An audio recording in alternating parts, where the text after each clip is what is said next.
You know, I've realized I haven't talked about whiskey in a while. Let's change that today. Stick around.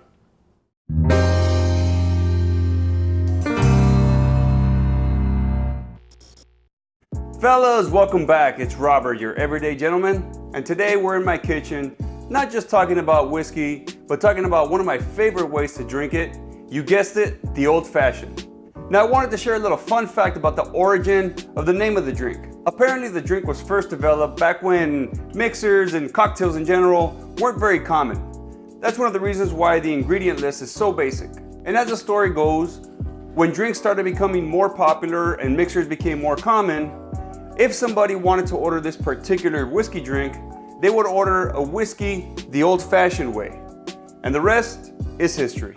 Now, personally, I prefer drinking whiskey either neat or on the rocks. It kind of depends on the particular brand of whiskey that I'm drinking, but I do enjoy a good old-fashioned as well. And today, I'm gonna show you how I make one at home. Now, if you're new to this channel, I wanna thank you for clicking on this video. Again, my name is Robert. Here, I talk about everything to do with men's lifestyle, whether it's fashion, fragrances, fitness, grooming, whiskey, cigars, really anything I feel encompasses being a man in today's age. I invite you to subscribe and engage in the comments down below.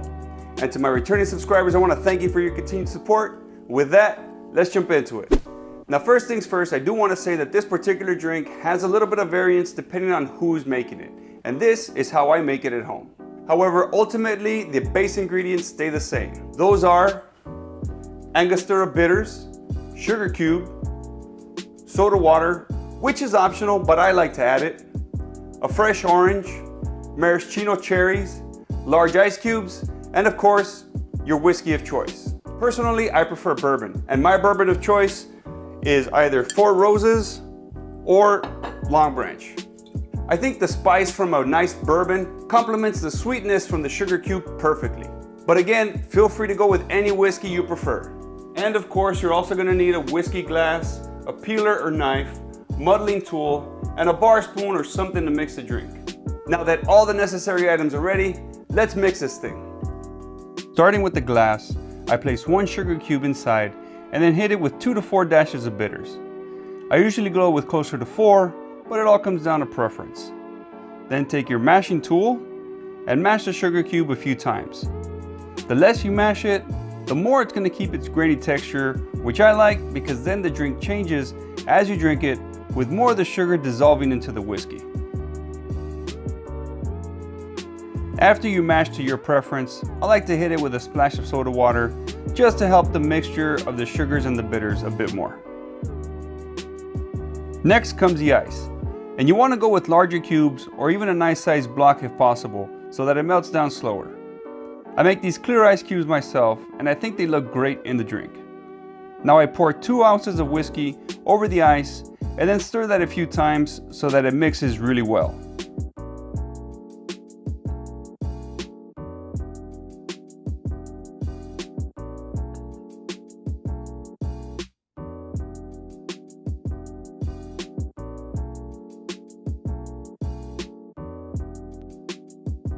Grab the orange and peeler or knife and cut a piece of the rind about 4 inches or so.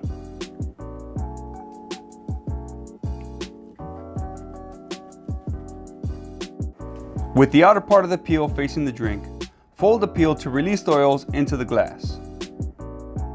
Then take the peel and rub it on the outside edge of the glass.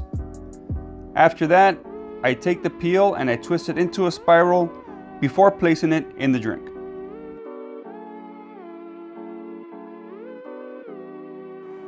The last step is to take the maraschino cherry and place it in the drink. Personally, I don't usually add it, but it is something you'll find in most versions of an old-fashioned.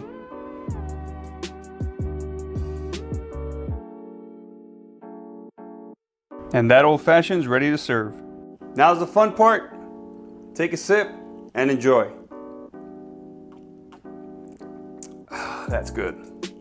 I hope you enjoyed this quick tutorial on how to make an old-fashioned. I by no means am a mixologist, but I am familiar with a few different recipes that I think are perfect for when you have a small gathering. I think it's good to have knowledge of a few different, easy to make mixed drinks for whenever you're entertaining. If you'd like to see some more recipes on how to make some mixed drinks, make sure you let me know in the comments.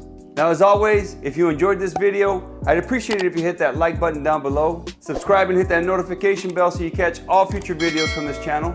And remember, being a gentleman is an everyday thing. Cheers, fellas. Oh man, that's good if I do say so myself. We bop and hippity hop, I'm as happy as I can be.